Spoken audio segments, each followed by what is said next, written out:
Hi there, I'm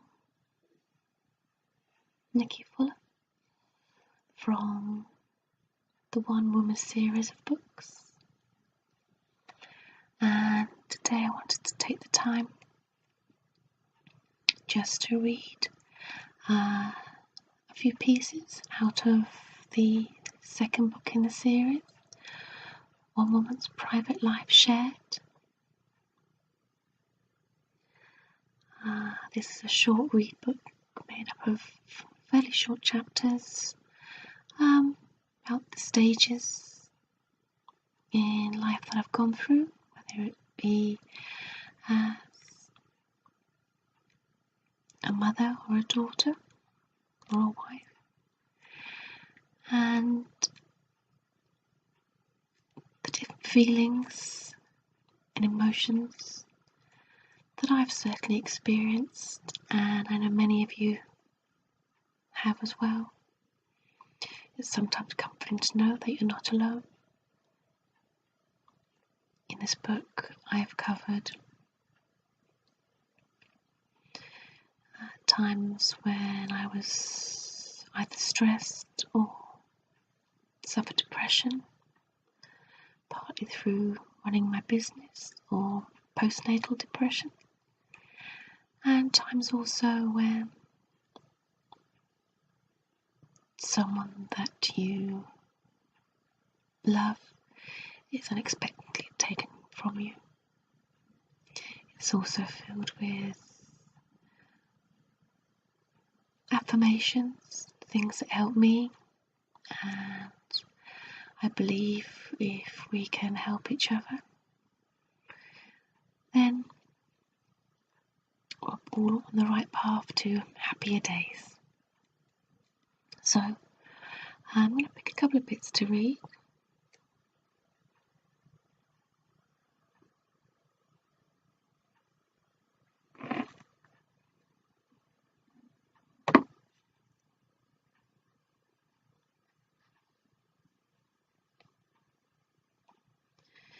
You'll find out more about me also on Twitter, the One Woman series, or on my website, Sleeping Lion Publishers, where I have other books, and also on YouTube. There are videos that I produce mainly for relaxation, including ASMR, which induces tingles, and if you struggle getting to sleep, you might find those helpful. And as I say, they're on YouTube under One Woman ASMR.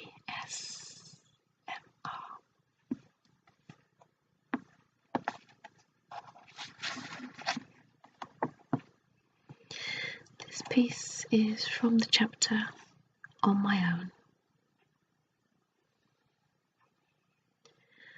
I had been at school, just a normal day at school, but unusually I was arguing with my only best friend, my soulmate. We said some awful things to each other at one point, and she threw a chair at me. I can't even really remember how it started. For others this may have been normal, but for us this was not the way we were. We always got on, planned our days, spent time after school together and at the weekends. She was probably a bit stronger than me, a bit cleverer than me, but it worked.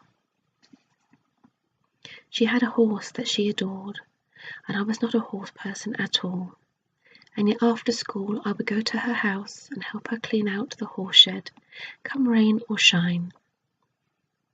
Her horse was a lovely white one, and quite spirited. My friend would belly laugh on the days she let me ride her.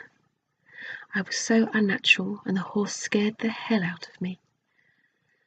She would smack its behind to make it go a bit faster, and even do small barrel jumps while I bumped around holding on for dear life. But I always forgave her. Until that day at school when we argued. I didn't like the way that she was with me, and when she apologised, I didn't really respond. She tapped me on the shoulder in the last lesson of the day and asked if I was heading back to hers after school to help with her horse, but I didn't want to. Today I would leave it, and today I would let her stew, and I headed home alone. It was early evening, about 7ish, and I was in my lounge watching the television. I believe a Bond film. Well, I think it was, but definitely a man hang gliding.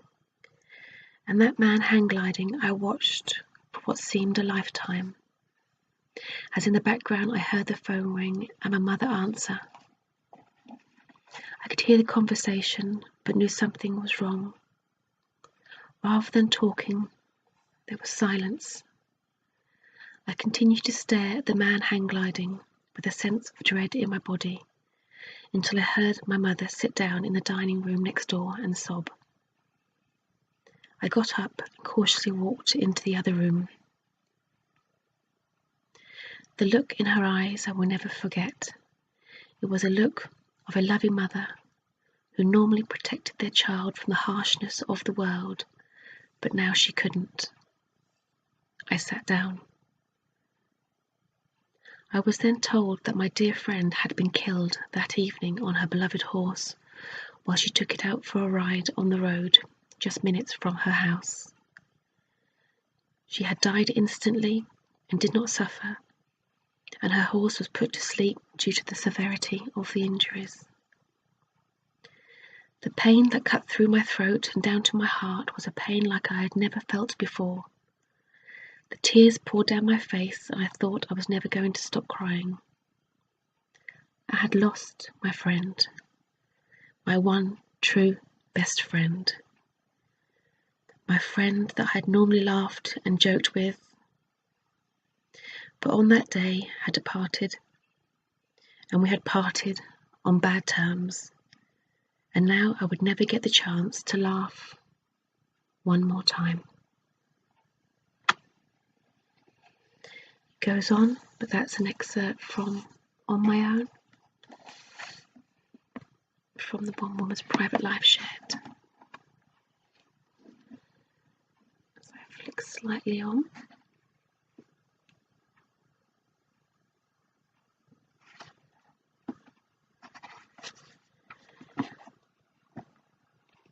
This is an excerpt from the chapter Because I Love You, I Will See You Soon.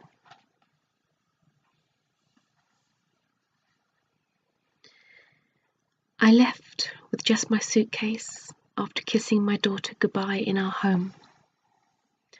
Barely 2 years old, I had decided the best thing for her was not to have me in her life full time. The hardest thing I have ever had to do, and the pain that followed still haunts me today. When you want the best for your child emotionally and financially, and you know you are not the best person to give it, take some strength to stand back, pass the reins to others who you know adore them and will look after them better at that time. At that stage, I wasn't the best person to offer security and was struggling to look after myself, let alone a young child. Did I feel guilty? Yes. Did I miss her? Yes. Every day. Was it the right decision? I don't know. I was just the one that I came to at a time when my mind wasn't being very forgiving. When we played together, her laugh would light up the room, and I didn't want that ever to change.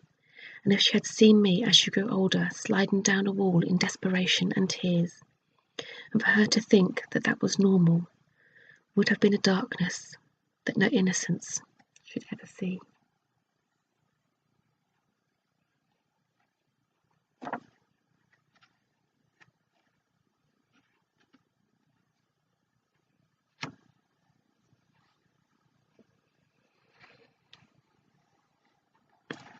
From the chapter, Dream It, Believe It, Achieve It.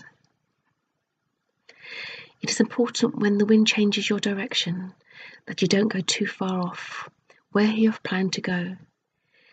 It all may take a little longer, but never lose sight of where you want to go. As the years passed and my road took twists and turns, opportunities came my way. Opportunities that I could easily have said I couldn't handle or think that it would be too hard. Instead, I took stock of my situation and started dreaming again. And once you start dreaming, it's like drawing a picture. And when you are happy with the picture, all you have to do is colour it in the way you want it. And don't let anybody tell you that you can't use a certain colour. It's your dream, it's your picture. You do it your way. I hope you've enjoyed those small excerpts from the book, One Woman's Private Life Shared by myself, Nikki Fuller. As I say, it's available on Amazon, on Kindle and paperback. And there is another book in this series at the moment, which was the first one, called One Woman versus Life. There is a video about that one too, with excerpts. And I have my website, Sleeping Lion Publishers, which I'll put a link below in case you want to find out more about me. So thank you for spending this time with me, and I'll see you very soon.